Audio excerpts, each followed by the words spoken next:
Bonjour les amis, nouvelle vidéo aujourd'hui pour parler de l'ancien commissaire Hubert Merty qu'on adore sur la chaîne. J'ai fait des lives avec lui, j'ai fait des vidéos avec lui et je sais que vous l'adorez.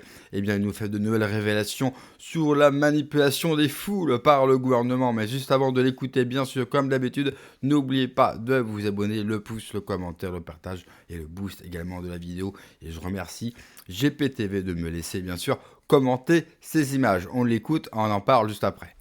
Pour s'unir, il faut que les gens, des milliers, des dizaines de milliers de personnes sentent qu'ils ont un intérêt commun à le faire, qu'ils sentent que c'est un intérêt collectif.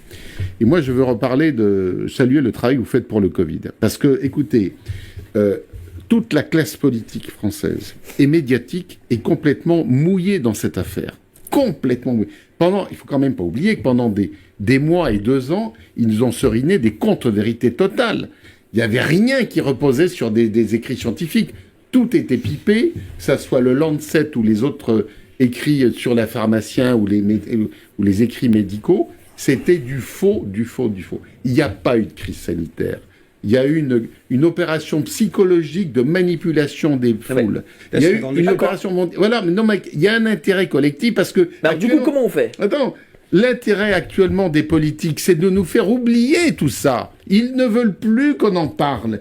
Les journalistes qui ont le monopole des mainstream, ils ne veulent plus qu'on en parle. Ils évitent le sujet. Vous vous rendez compte? On n'en parle pas, ils évitent le sujet. Je suis absolument d'accord. Ils évitent. Or, attendez, mais le sujet, il est non seulement d'actualité parce qu'il y a des milliers d'estropiés, d'infirmes, mais il y a eu aussi des dizaines de milliers de morts. Inutilement de morts. Moi, dans ma famille, écoutez, il y a 3 mois, mon cousin Germain, qui est très très bien, 61 ans, il n'a jamais été cardiaque, vacciné, il est mort d'une crise cardiaque, alors qu'il n'a jamais été cardiaque. Mon oncle viticulteur... Alors on évitera trop parce que je ne sais pas si YouTube va encore continuer encore dans des siennes. Hein, donc attention. Je pense qu'il y a beaucoup de gens, il y a les gens qui souffrent parce qu'ils sont encore en vie, mais il y a aussi les familles des gens qui sont morts, qui ont eu un préjudice psychologique, moral, et puis quand quelqu'un décède à la tête d'une exploitation agricole ou d'une petite PME, c'est grave. D'accord. Alors du coup, donc, il y a en tant que commissaire DRG, toi tu as regardé les foules, tu les étudié, etc. Alors justement, faisons le bilan. On a tous eu un préjudice dans le pouvoir actuel, qu'il soit par le Covid, par les agriculteurs, ou globalement par le fait que, par exemple, on paye tous plus l'électricité parce qu'on achète maintenant de l'électricité à l'Allemagne, alors qu'avant on en vendait à l'Allemagne, parce qu'on achète du pétrole beaucoup plus cher aux États-Unis alors qu'il était moins cher quand on l'entendait à la Russie. Il y a un préjudice collectif important si on réfléchit à la situation. Et pour réfléchir à la situation, il n'y a que les gens comme nous, on peut avoir une libre parole, on peut critiquer, alors que sur les autres, c'est du politiquement correct, on évite les sujets qui fâchent. Donc il faut qu'on arrive à susciter dans les opinions, les couches les plus larges possibles, un sentiment d'intérêt collectif. Par exemple, l'Europe, globalement, faisons le bilan. Chaque année, c'est toujours plus négatif. Bien sûr. Il faut en sortir de cette Europe. Il faut sortir aussi de l'OMS. Il faut sortir de l'OMS parce que les traités qui vont en signer, par exemple, la déclaration des pandémies à Genève, vous savez, vous avez suivi ça attentivement. Il suffirait que l'OMS déclare une pandémie pour qu'on soit tous encore obligés d'aller dans des vaccinodromes.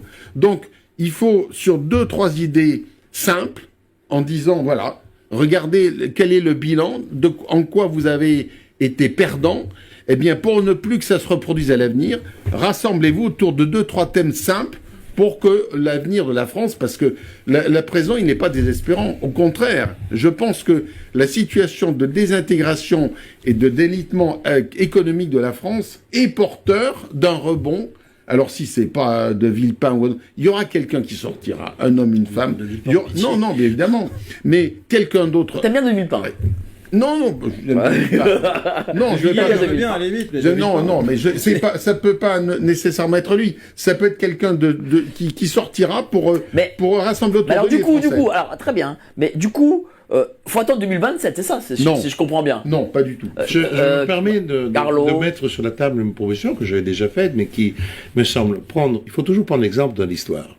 L'Italie était le pays le plus divisé du monde, nombre de partis politiques. On a fait des gouvernements avec 7 partis politiques, qui valaient rien, mais pour arriver à des majorités. Ensuite est arrivé le mouvement 5 étoiles. Le mouvement 5 étoiles est une vraie... Je l'étudie sur un plan sociologique, politique. Pourquoi ? Parce qu'en réalité, quand ce philosophe Casaleggio et ce humoriste italien se sont mis ensemble, Beppe Grillo, ils ont compris qu'on était déjà dans l'ère des réseaux. Et quand vous suivez les spectacles de Beppe Grillo, ils sont exceptionnels parce que c'est entre le spectacle et 2h30 de politique de haute voltige. Et l'idée de réunir les gens autour de 5 points fondamentaux, parce que le mouvement 5 étoiles, c'était 5 idées. C'était l'énergie, le transport, l'eau.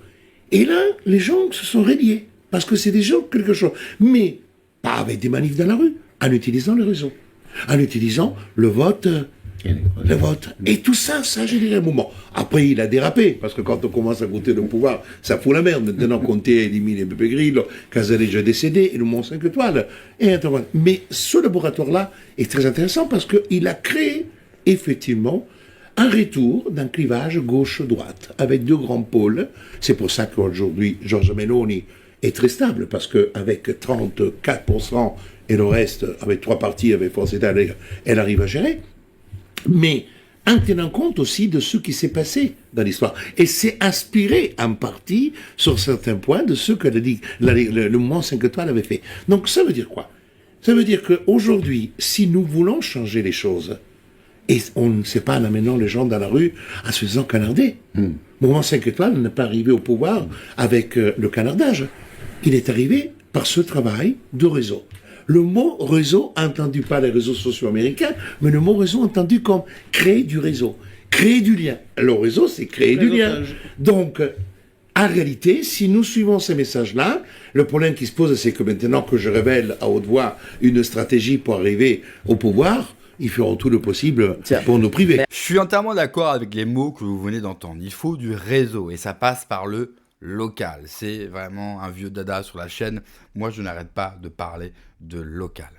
Nous avons totalement délaissé le local et la manière de créer des réseaux entre nous. Il n'y a pas assez de rencontres entre nous. Peu importe notre bord politique, peu importe d'où nous venons, il nous faut nous rencontrer et constituer effectivement des réseaux locaux de résistance, de résilience face à ce système.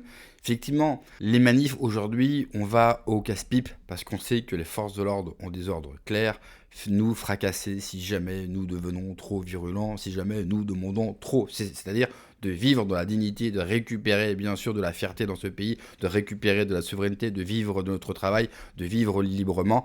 Je sais, c'est totalement scandaleux de penser ça, mais nous ne voulons que ça. Malheureusement, l'État, le système est protégé par une police qui obéit aux ordres, quoi qu'on en pense. Je sais qu'il y a toujours ce vieux rêve, ce vieux mythe de la police qui laisse tomber les casques et les boucliers pour nous rejoindre. Cela n'arrivera jamais. Ça peut peut-être arriver un jour, peut-être qu'eux aussi peuvent commencer à en avoir marre. N'oubliez jamais que les flics, eux aussi, sont mal payés, sont surexploités, ils sont fatigués, crevés, ils en prennent plein la gueule tous les jours. Donc oui, peut-être que ça peut céder, peut-être qu'on peut en avoir 2 ou 3 par-ci par-là qui peuvent nous laisser faire. Pour le grand nombre des forces de l'ordre, ils ne nous laisseront pas faire. Effectivement, un moyen de passer un petit peu sous le regard de Sauron, sous le regard du système, c'est de nous mobiliser localement, parce que c'est beaucoup plus compliqué de surveiller des cellules partout en France et des gens qui s'organisent dans la paix, pas pour fomenter un coup d'État, mais qui créent une sorte de contre-société qui apporte aussi et qui vont s'apporter du soutien mutuellement.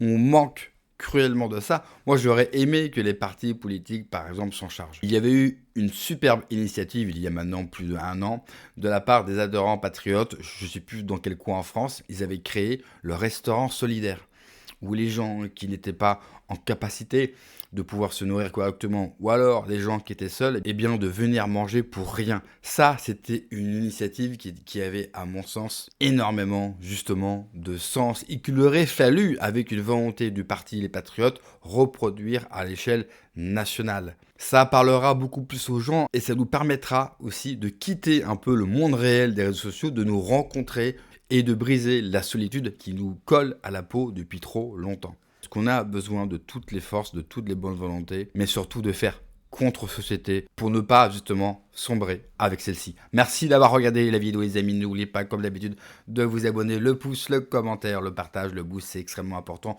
Je compte sur vous, sur votre soutien bien sûr. Prenez soin de vous, que Dieu vous protège, allez ciao.